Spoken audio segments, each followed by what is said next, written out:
to start. Can you hear me all right? I'm Sally Puccini. I'm the director of the Woods Hole Historical Museum. Thank you all so much for coming this evening. So pleased to introduce our speaker, Charlotte Emans Moore. She is a professional art historian who earned her PhD at Boston University. Her areas of expertise include 18th and 19th century American portraiture and artistic communities. And during her career, she's researched and written for a wide range of institutions, including the Boston Athenaeum, the American Folk Art Museum in New York City, and Harvard and Princeton University Art Museums. As many of you know, Charlotte's commitment to the Woods Hole community is extraordinary. She currently co-chairs the museum's steering committee, chairs the museum's collections management committee, and she previously served on the board of the Children's School of Science, including a term as president during CSS's centennial year in 2013. And she's also generously shared her expertise producing a number of publications on Woods Hole institutions, which are available in our gift shop. She was editor of Wet Sneakers and Nets, which is a beautiful book that traces the School of Science's 100-year history, and author of a history of the Woods Hole Women's Club called The Ladies of Woods Hole Never Do Things by Halves. Charlotte's most recent work as editor of the museum's award-winning cookbook can only be described as Herculean, and we are all the beneficiaries. Like the museum's previous cookbooks, Woods Hole Cooks Something Up for the 21st Century will be handed down through the generations as a testament to our village's unique community spirit and our love of great food. So without further ado, here is Charlotte.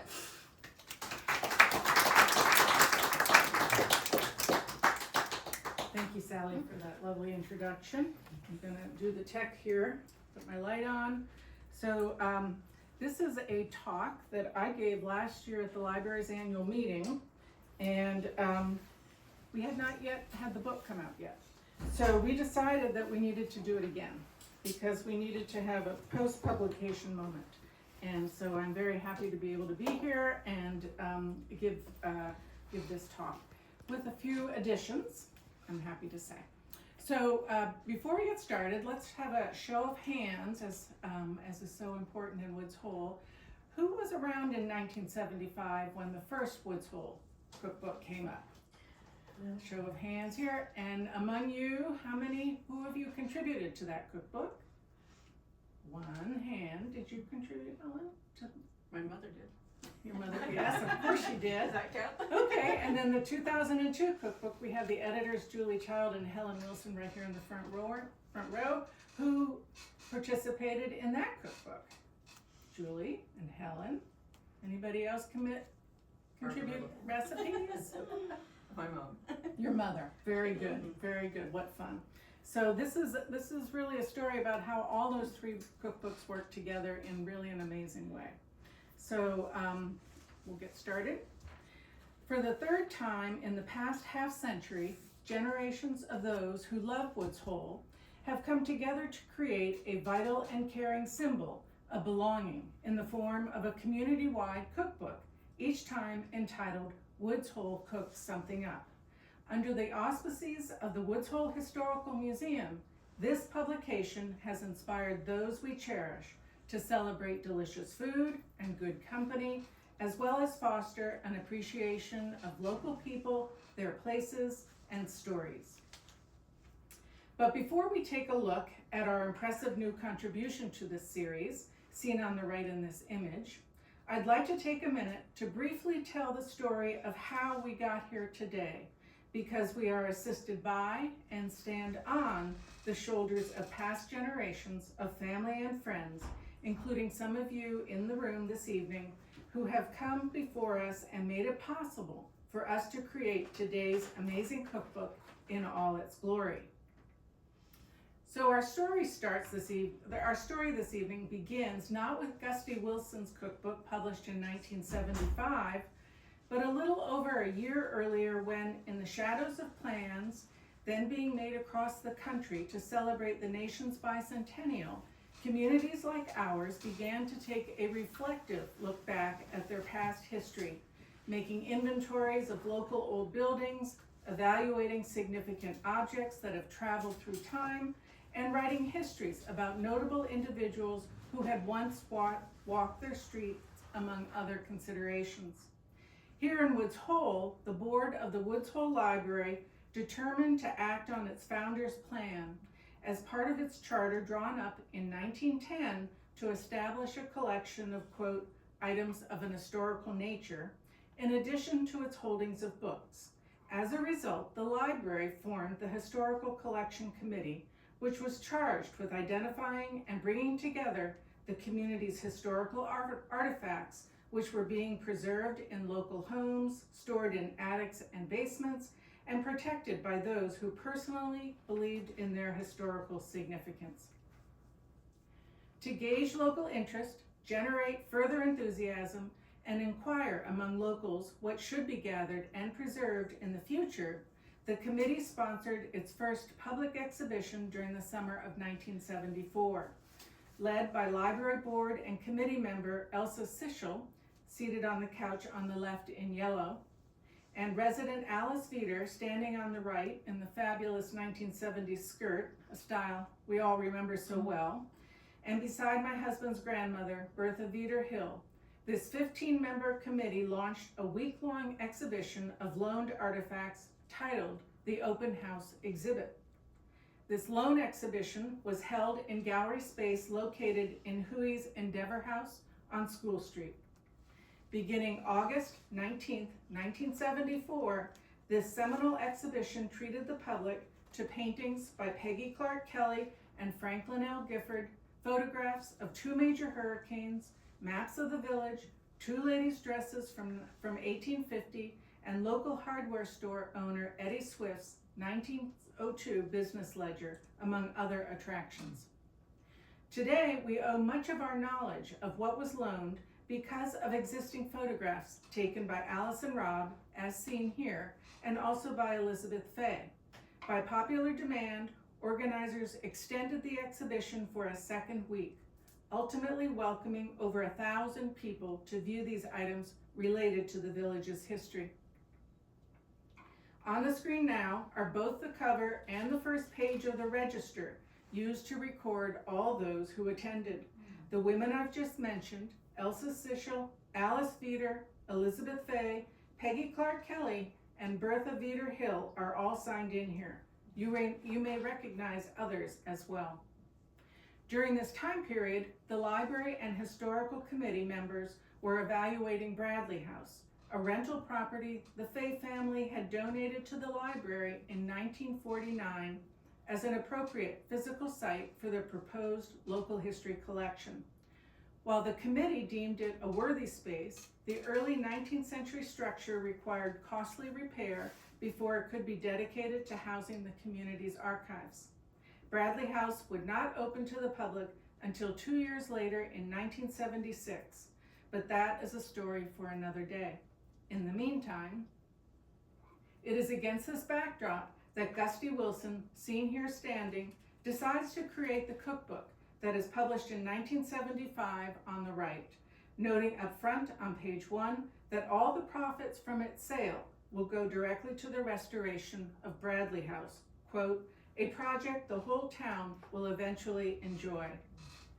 Comprised of over 300 pages, the cookbook contains 9 categories of recipes ranging from meals for crowds and parties and special events to a tantalizing category called diversities, seemingly those dishes that didn't fit neatly into other categories. Thanks to Helen Wilson, co-editor of the 2002 publication with Julie Child, and sitting right here, the museum now owns most of the archives of the 2 previous cookbooks, both 1975 and 2002.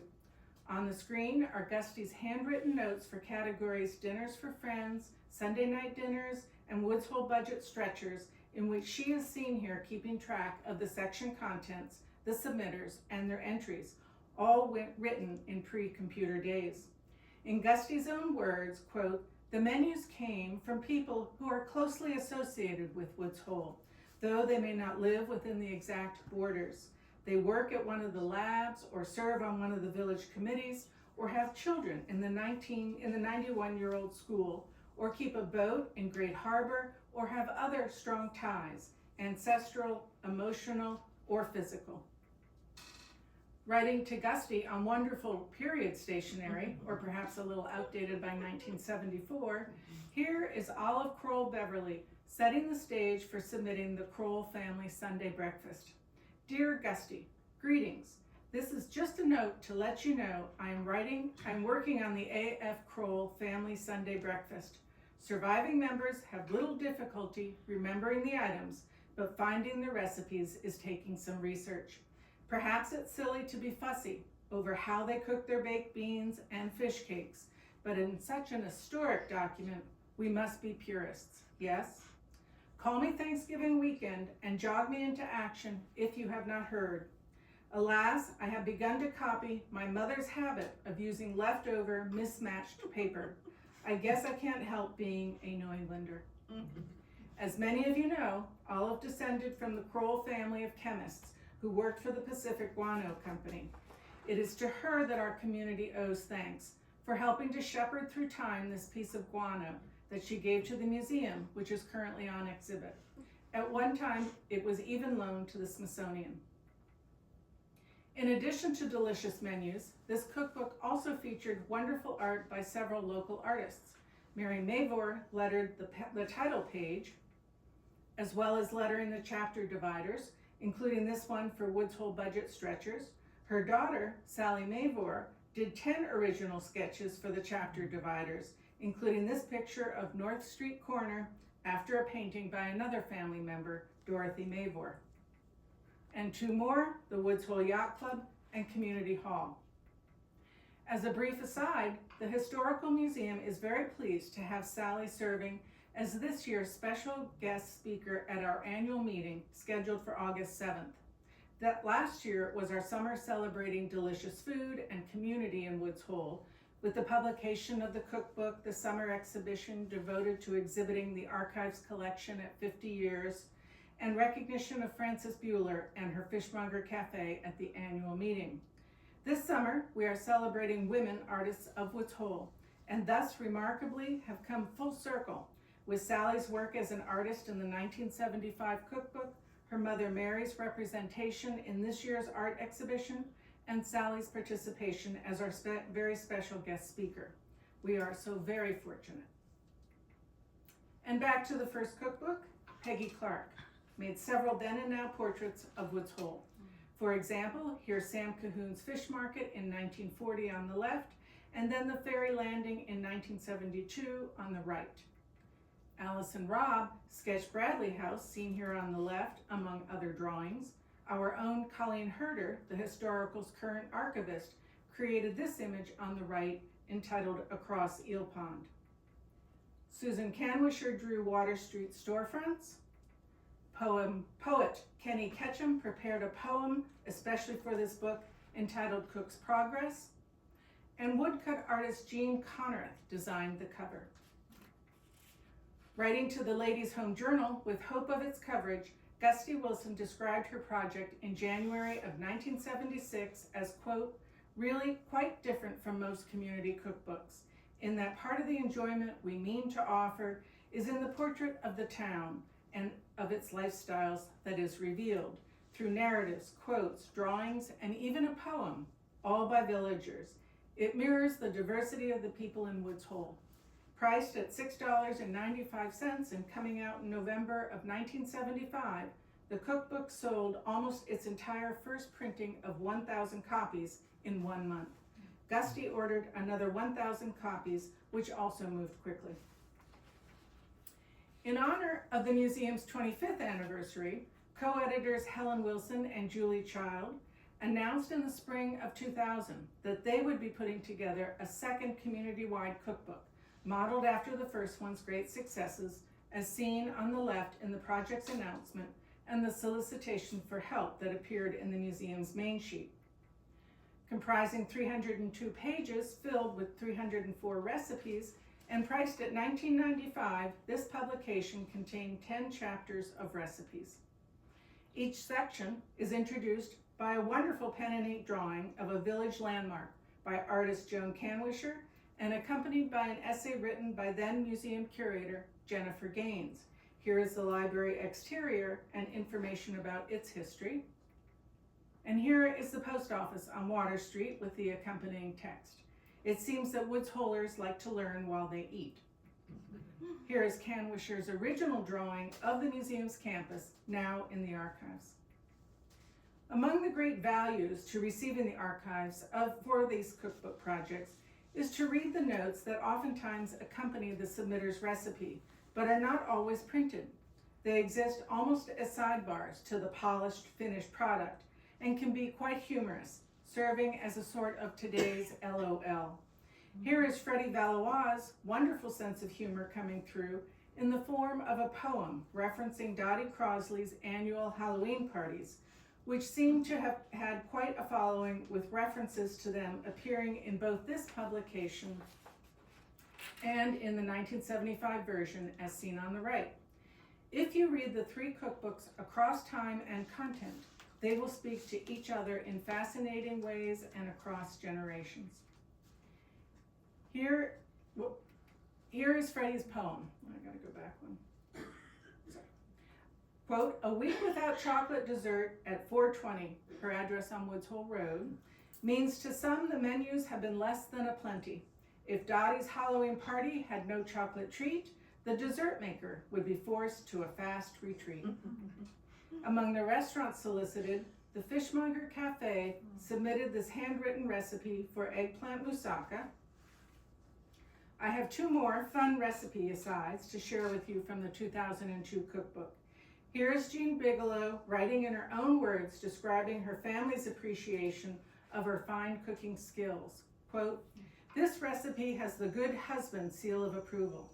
This is significant for one whose bridal repertoire consisted of meatloaf and prune whip. In fact, the Bigelow children have been known to pack into the car and go to Friendly's when confronted with what one of them described sarcastically as, quote, another gourmet triumph. Apparently, Mary Mavor attributed the premature birth of her son to the stress she felt in first learning how to prepare the family's cheese straws recipe. Fortunately, she seems to have conquered that fear. Writing in 2000, she states, quote, "Cheese straws are from an old family recipe from South Carolina. They were made by my mother and grandmother. I grew up thinking that they were very special and impossible to make correctly. I was 31 before I dared make cheese straws. It was so traumatic. I went to the hospital and had my son 5 weeks early. I've been making them ever since. They are family favorites with young and old.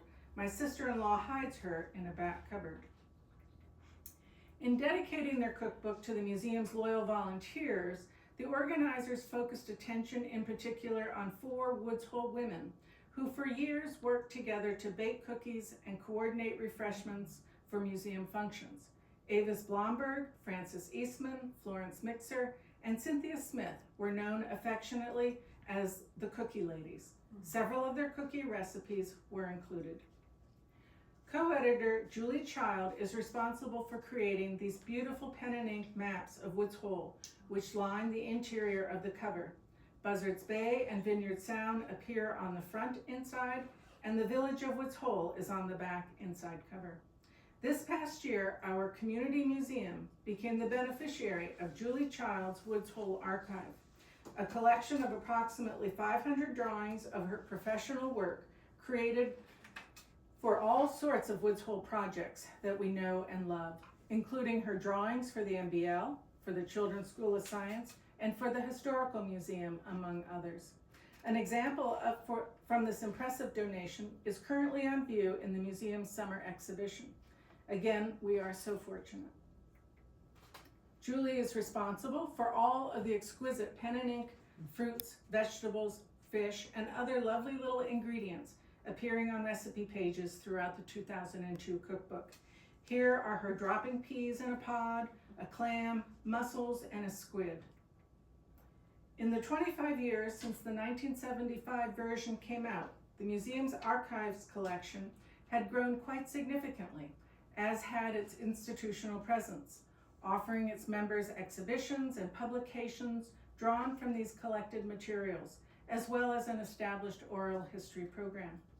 Scattered throughout this publication, and especially designated by Julie's Not Borders, are entertaining historical notes, amusing anecdotes, and stories about Woods Hole, its people, and places such as those on the screen, which were taken from the museum's Spritzel publication, its main sheet newsletter, and its oral history program. Helen and Julie should be commended for their clever ability to market their cookbook.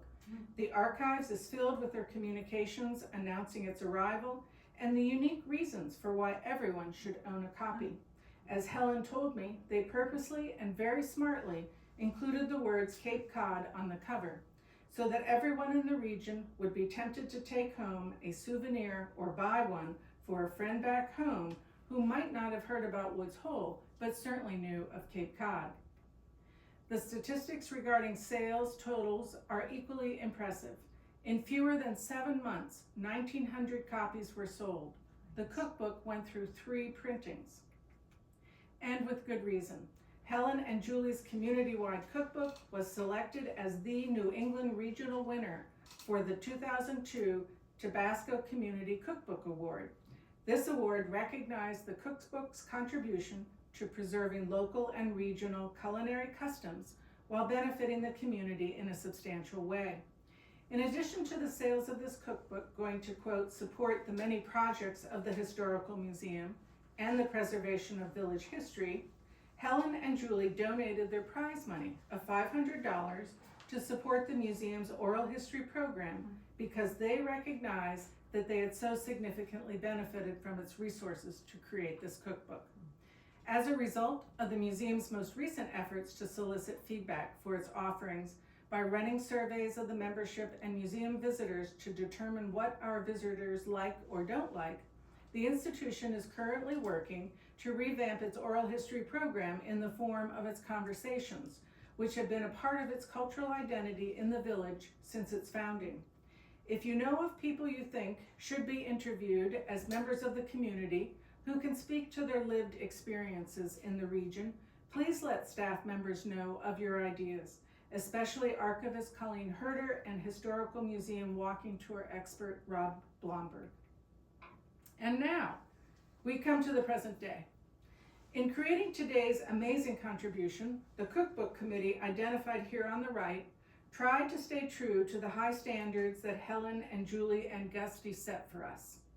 We knew that the new cookbook needed to be a resource that came from the heart, from all those who love Woods Hole and want to be a part of something exciting and lasting that is larger than ourselves.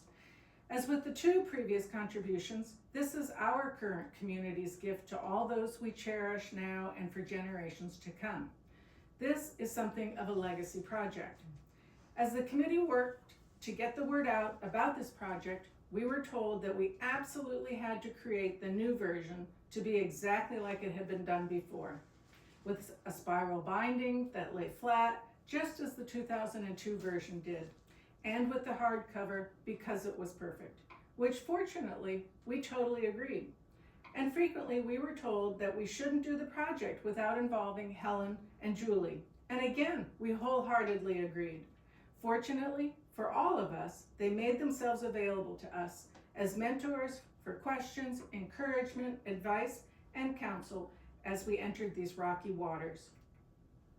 As you can see from their recipe submissions as well, both Helen and Julie stepped up to the ask and submitted wonderful and very beautiful deliciousness. Helen submitted recipes for pies, as seen here, and Julie presented us with gorgeous drawings that accompanied her recipes.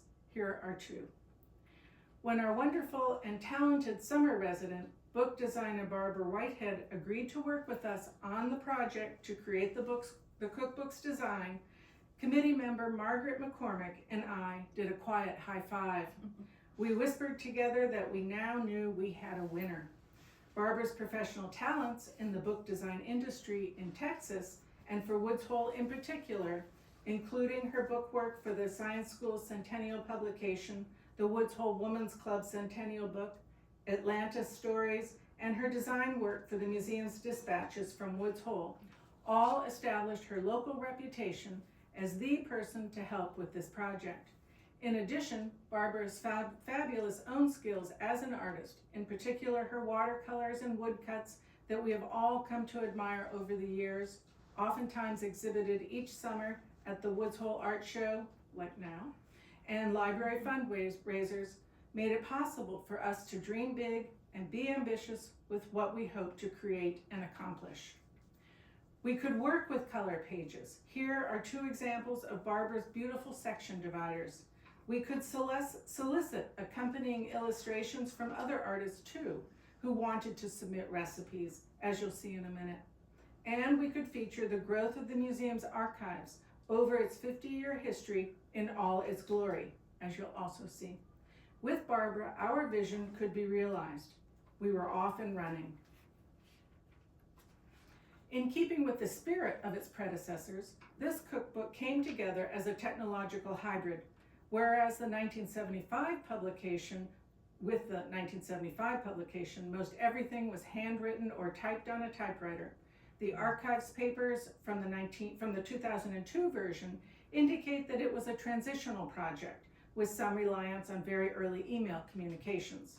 With this current version, we try to reach our audiences with any means possible to assist you all in securing your participation. We produced hard copy forms such as these on the screen that were sent out in the main sheet or available for pickup at the library during the winter months. And we thank Kelly Porter and the library staff for helping to make that happen. We transcribed handwritten notes such as this example from Beth Armstrong, who submitted her mother-in-law's recipe for lemon delicacy. We made follow-up personal phone calls to those who needed additional assistance to complete their submissions. And we created an electronic means on the museum's website to input your recipes. Interestingly, about 50% of submitters participated this way. Mary Jo Benjamin did a Herculean job keeping track of incoming recipes, assigning each a number, and communicating with some of you about questions the committee had regarding ingredients or amounts or the process you were trying to communicate. Here are some of the committee members, including our executive director, Sally Puccini, at a meeting, actually more than one meeting. We requested recipes that were vegetarian, vegan, gluten-free, and dairy-free. We wanted to see the full complement of dietary needs today in the 21st century, and you heard us. Here are Debbie Laster's recipe for gluten-free chocolate layer cake, Marianne Fricke's gluten-free pie crust, and Jane Vose's all-purpose gluten-free flour as examples. All total, we are pleased to say and to thank all 180 submitters for your assistance in making this project a success. Without your help, this project, comprising 300 recipes, would not have even worked, because by definition, it was always meant to be a community-wide response to a call for deliciousness. And we loved everything that you sent in. You really delivered on the variety of dishes, the stories you told about their significance, and the enthusiasm you showed for making these recipes special and a gift for everyone who purchases a copy. Just as with Julie Child's contributions, some of you with artistic skills created beautiful recipe submissions for us to love and admire. Whoops, went half. Here are Ann Little Newberry's submission for her tomato pie and Jane Faye Baker's rose hip jelly.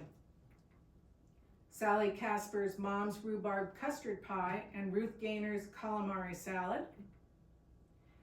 And Colleen Herder's Asian cucumber salad and Tessa Morgan's chocolate raspberry cake.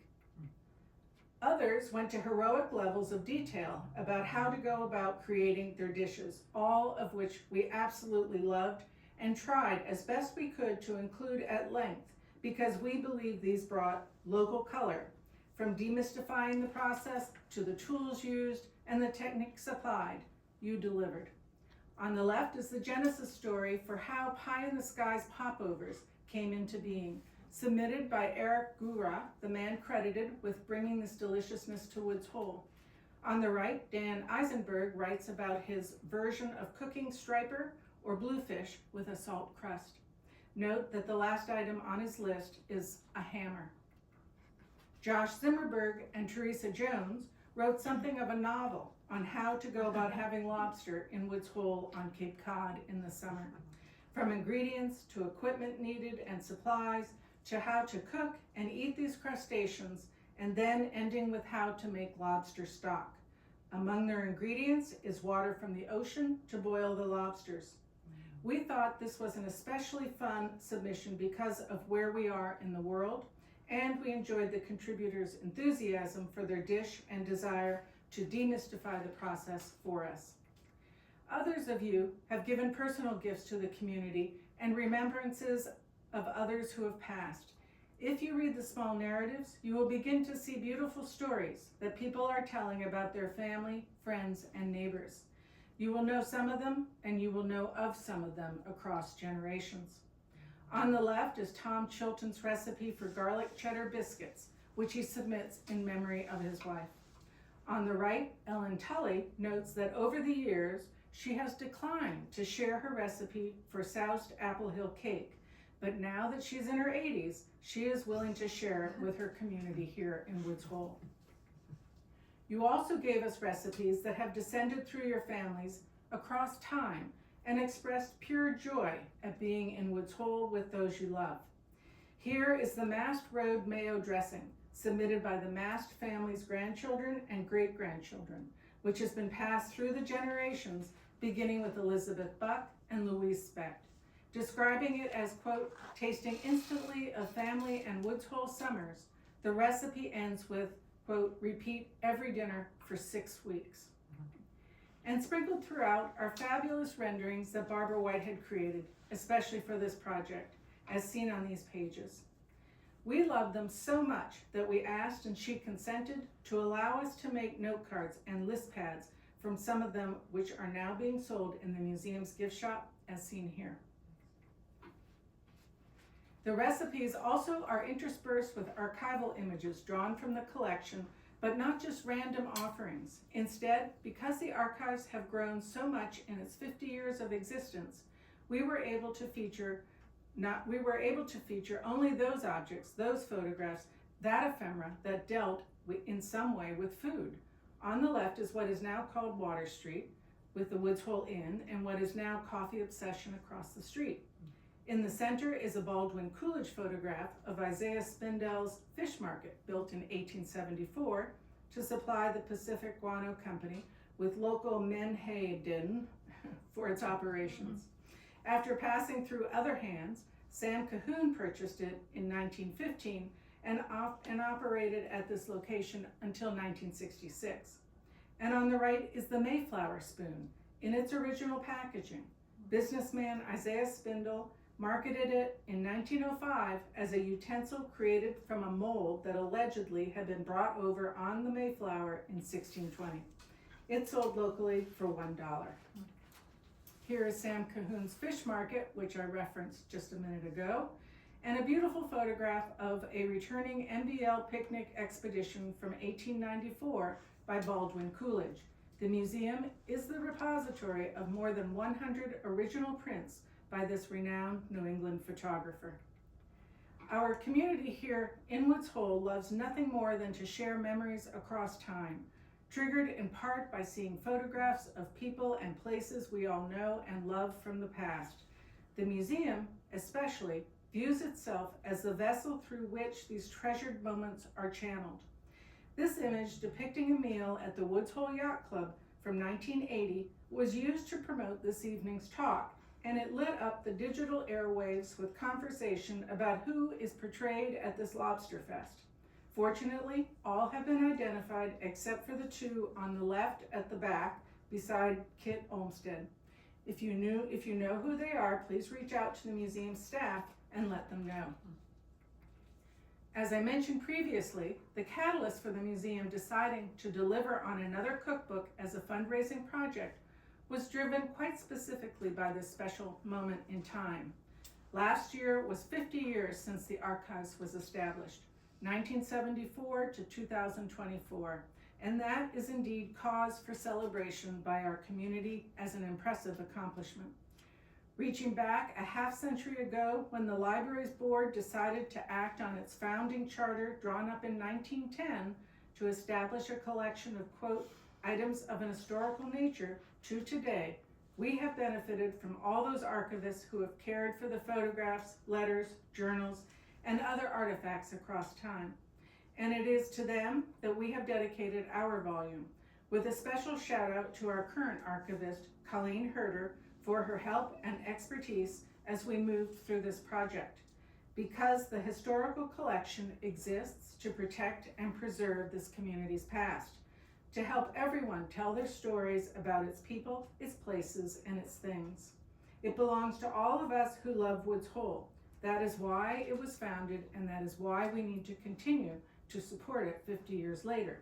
A half century of collecting, protecting, and interpreting the village's history. Now, you may be among those who couldn't fight procrastination to find 15 minutes to sit down and submit a recipe or make a donation to offset the costs of publishing this volume, but you still have a way to help and give back to the community you love. You can buy copies of the cookbook for yourself, for your family, for your house, for your friends elsewhere, your dog walker, your plant waterer, your grandchildren, family getting married. Everyone needs their own copy of this precious gift, reasonably priced at $34.95. Now, some may say that price is too low, but you can give more if you so choose. That is up to you. Every drop of income generated from this fundraiser helps to offset the museum's critical operating expenses that work to preserve the community's history in all its many forms. Currently, you can purchase the book here this evening at the museum's gift shop, upstairs at the library, at 8 Cousins, and online on the museum's website.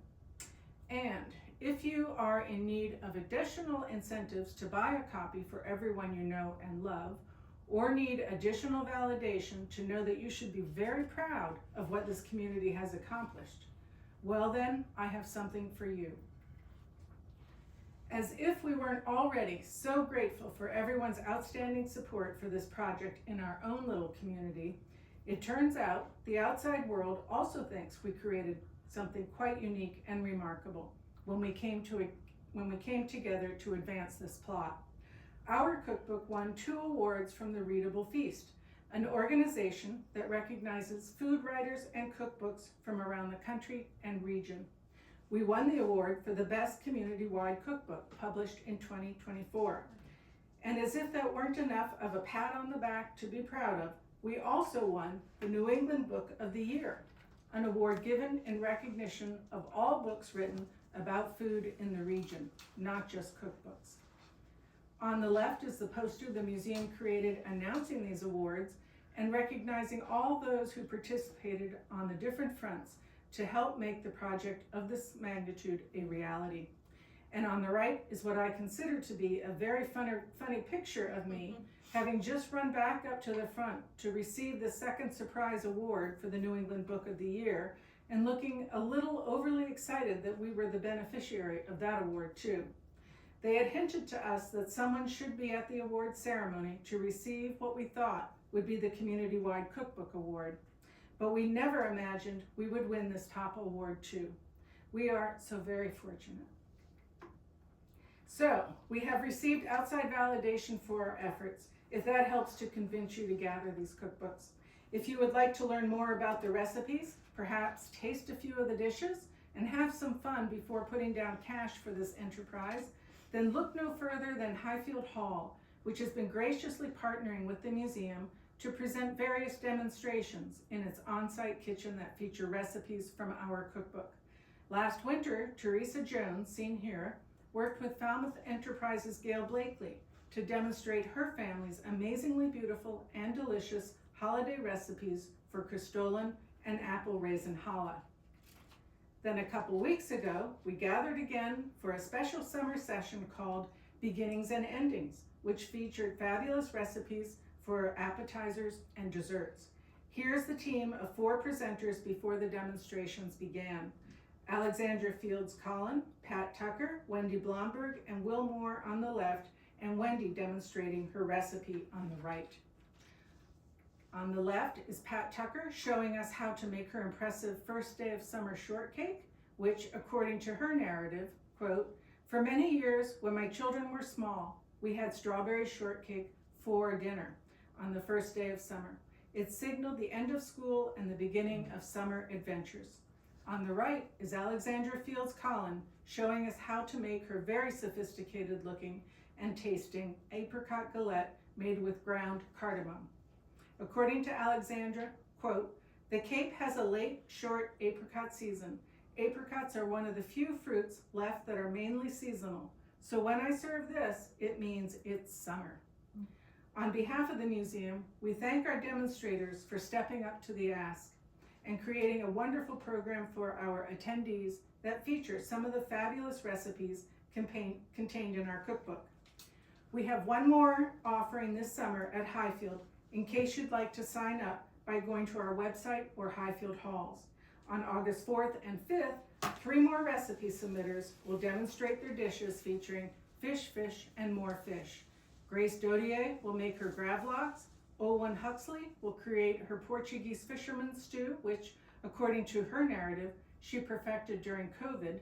And Dan Eisenberg will show us how to make his special salt-encrusted striper or bluefish. This is the recipe that has become famous for its use of the hammer. And so, on behalf of the Woods Hole Historical Museum, we thank you for the opportunity to talk briefly about the anniversary of the archives, the repository of this village's memories and stories, the history of all 3 cookbooks that comprise one gigantic gift to all of us, and our community's passion for delicious food, good company, and a celebration of the past that we still appreciate today. Thank you.